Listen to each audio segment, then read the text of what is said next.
Are you admiring my morphophysiology? Released in 2019, Disco Elysium's unique take on the RPG genre was greeted with enthusiasm by players and journalists alike. Is it still a must-play in 2025? Let's find out, shall we? Disco Elysium sees you playing as a cop, not just any cop mind, an alcoholic, substance-abusing, amnesiac cop to be precise. And this isn't the type of amnesia that makes you forget the night before. This is the type that erases all memory of your life. For a fair chunk of the game, you don't even know your own name. You wake in a seedy hostel called the Whirling in Rags, situated in Martinez in the city of Revachol. After coming to from a booze-induced stupor, you not only have to become a functioning human being again, but also have to solve a murder. A man has been lynched and hung behind the very place you're staying, and you and your straight-laced partner, Kim Kitsuragi, have to get to the bottom of it. The central mystery revolves around the hanged man who's been dangling from a tree for over a week, his body bloated and decomposing. Kim explains that the case is tied to a labour dispute between the Dockworkers Union and the Wild Pines Group, a shipping corporation. The victim, it turns out, was a mercenary hired by Wild Pines to break a strike, an act that enraged the unionised workers of Martinez. Your initial investigation reveals that the man was likely lynched, but by whom and why remains unclear. As you explore Martinez, you encounter a cast of vivid characters. Everard Clare, the manipulative union boss, Joyce Messier, the Wild Pines negotiator with insider knowledge of Revachol's history, and a host of locals from drug-addicted teens to broken war veterans. The district is a pressure cooker of ideologies. Communism, capitalism, fascism and moralism all clash in the streets and in your conversations. You're not just solving a murder, you're navigating a web of political intrigue, personal trauma and societal collapse. The story in Disco Elysium is excellent. It's a thought-provoking journey that makes you stop and think on many occasions. It evokes emotion in you at a level I have not experienced in a video game before, and it's a really good job that the story is so strong, as the entire game hinges on it. The writing in this game is also top drawer. It's deeply descriptive, poetic at times, with veins of dark humour running through it. Characterisation is also handled brilliantly. The memorable cast of characters tread a fine line between being quirky eccentrics, but remain believable as people in this place and timeline. Not an easy thing to achieve. In my reviews, I don't score the story of games, as I feel story is deeply subjective. If one person loves a story and another hates it, you're both correct. But if I was forced to give a score, it would be 25 out of 25. I don't think I've played through a better narrative than what Disco Elysium has to offer. Why don't you figure your shit out yourself before you come to Detective Kuno for help? Maybe we should.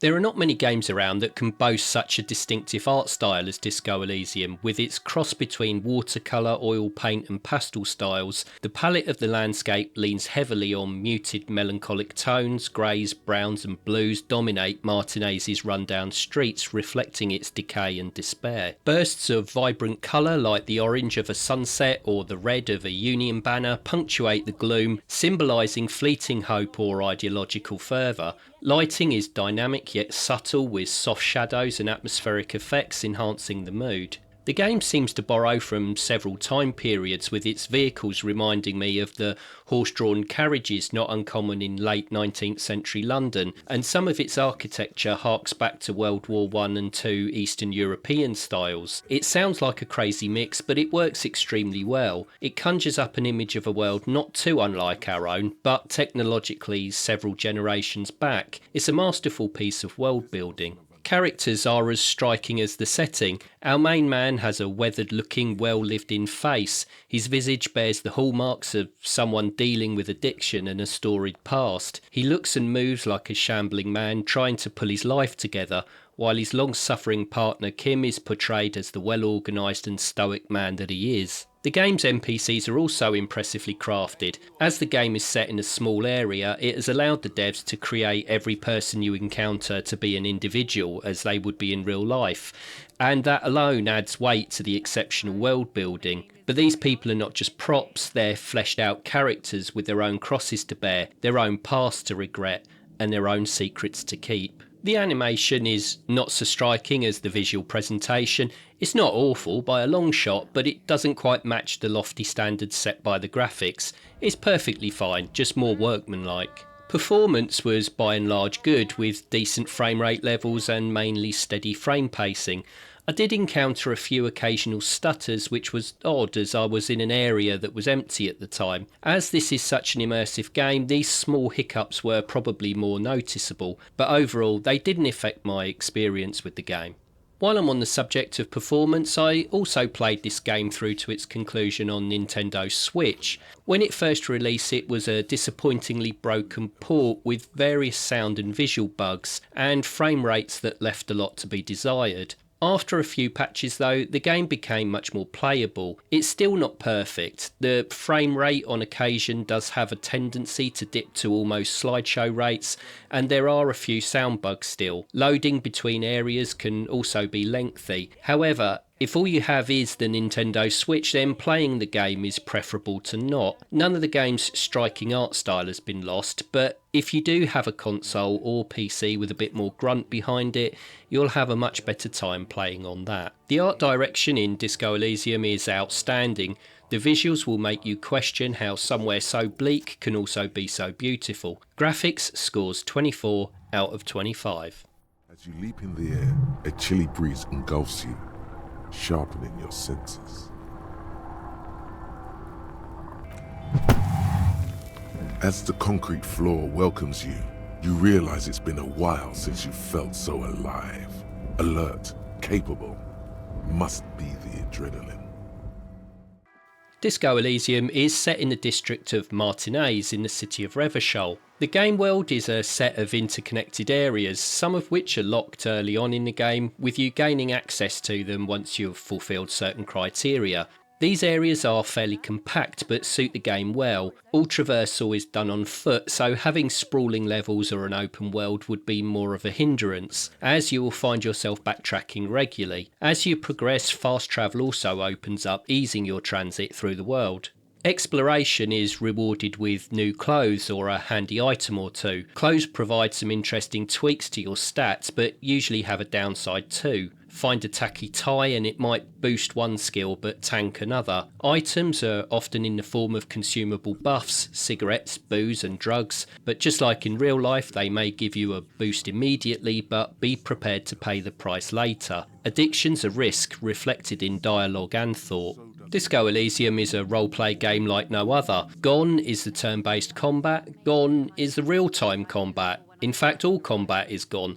The only battles you'll be indulging in are against your own mind and the wits of the numerous witnesses and inhabitants of Martinez. The heart of Disco Elysium is its dialogue system. Conversations are sprawling, branching and packed with choices that shape your character and the story. You're not just picking good or evil options. Choices reflect your personality, political leanings and mental state. Want to be a communist cop who cries over art, a fascist obsessed with law and order, a drug-addled mess? It's all viable. At the start of the game you even have to convince yourself to carry on living. The speech and thought components of Disco Elysium play a huge role in the game. Choices and actions often trigger skill checks, dice rolls that are based on your stats plus modifiers from dialogue, items or thoughts. There are two types of dice roll: white checks, retryable if you fail, often unlocking later with higher skills or new info, and red checks, a one-shot deal, pass or fail with permanent consequences. For example, trying to punch the rather outspoken street kid Kuno might use physical instrument. Roll high and you manage to knock the little shit on his backside, but roll low and you pull a muscle instead and become an even bigger target for Kuno's bullying, damaging your health and fragile morale in the process. While navigating the course of these dialogues, your trustworthy partner Kim is there to act as your moral and often common sense compass, but whether you listen to him is totally up to you. Of course, the essence of most RPGs is the long road to improvement via levelling up and acquiring new skills, and Disco Elysium is no exception. The game's progression system sees you gaining XP by completing missions, discovering new places and items, or uncovering major chunks of the plot. Once a level is gained, you get a point to plough into one of your 24 skills. These skills make up separate parts of your brain and talk to you while you're in conversations or inspecting evidence. For example, Inland Empire is a kind of intuition and imagination. It may urge you to do far out things like talk to a corpse, while savoir-faire governs how smoothly you operate, like taking a piece of evidence from someone without them noticing. These voices argue, contradict or tempt you, making your internal monologue a chaotic co-star. It's a brilliant twist on RPG decision making. To complement the more usual levelling up system, you also have the Thought Cabinet. Here you can spend skill points to internalise a thought. It takes in-game time like 30 minutes to 8 hours. Once internalised, it grants permanent buffs, debuffs or new dialogue options. For instance, Hobo Cop, live like a hobo, boosts scavenging but makes people judge you, while rigorous self-critique ups pain threshold while lowering volition, perfect for a masochistic cop. Slots are limited, you get 3 to start, which is expandable to 12 with points. You can curate your mind like a playlist. You can forget thoughts to free slots, losing their effects. Disco Elysium's gameplay isn't going to be for everyone. If you're after an adrenaline-filled firefight, then you will be sorely disappointed, but if you want detective novel meets existential crisis set in a fantastically realised universe, look no further. Progression isn't about loot or power spikes, it's about sculpting a flawed, fascinating character through skills, thoughts and choices. It rewards curiosity, punishes hubris, and always surprises. Disco Elysium scores a well-deserved 25 out of 25 for gameplay. Yeah, Kuno plays on Snuff Radio, fucks pigs, live, fucks their heads off. Kuno's a cop killer. The music in Disco Elysium is excellent. I really enjoyed the eclectic mix of tunes that accompanied me on my investigation. The darker parts of the storyline are treated to some haunting, melancholic tracks, which strangely reminded me of Northern England here in the UK for some reason, while the more light-hearted moments are occupied by some funky, optimistic tunes. The music has been well thought out, it's memorable without getting in your way, it's perfectly fitting for the game. Sound effects and ambient noises also add to the great atmosphere. The sounds of the dormant strike-hit harbour can be eerie, while the chat and laughter of the whirling in rags of an evening gives off local pub vibes. It's a well-constructed piece of sound design. Voice acting is generally excellent. There are some really good performances from the actor behind the dry-witted Kim and the sultry Klassia. I also really enjoyed the game's narrator. His bassy tones were a joy to listen to, and the voices behind your internal monologue, causing a cacophony in your head, were equal parts amusing and disturbing. The rest of the cast are also commendable. There are no real weak links in the voice work. With its excellent music, atmospheric sound effects and top quality voice acting, Disco Elysium scores 24 out of 25 for audio. It appears you're also dead. There's clearly rigor mortis on your face. Or wait, is that an expression? Are you trying to make an expression with that face? Why?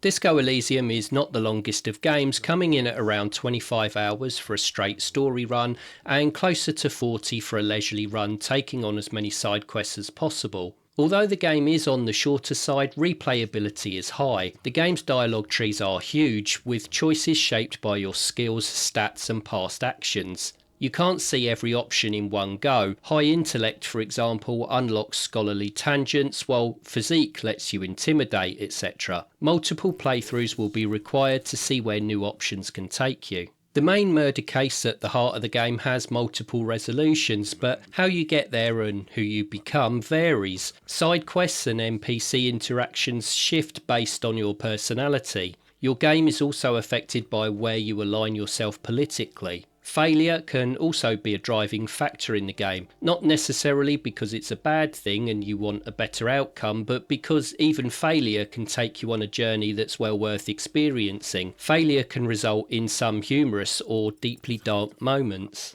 Disco Elysium doesn't offer any DLC as such. In this Final Cut version of the game, there are a few added side quests, some additional voice acting, and some all-round spit and polish has been added to the package. Although the game is not super long, what is here is of superior quality and replayability is high. With different combinations of stats, skills and attributes, you can have a very different game each time you play. Disco Elysium scores 22 out of 25 for value. Okay. I respect a man with principles. No handouts then. Disco Elysium is a masterclass in how to build a narrative-driven video game. Its gameplay swaps combat for rich dialogue and skill-driven investigation, letting you shape a flawed detective in a vividly broken world. Your choices feel meaningful and their outcomes unpredictable. It's a game all about the human condition. It's not afraid to dive headfirst into difficult subject matters like depression, loss and addiction, and mainly does so successfully. This game will make you run the gauntlet of emotions. It's joyous at times, deeply sad at others. The very fact that it can muster such emotion in the player speaks to what a skillfully made game this is. Disco Elysium scores 95 out of 100. Time to go to work in the shit factory.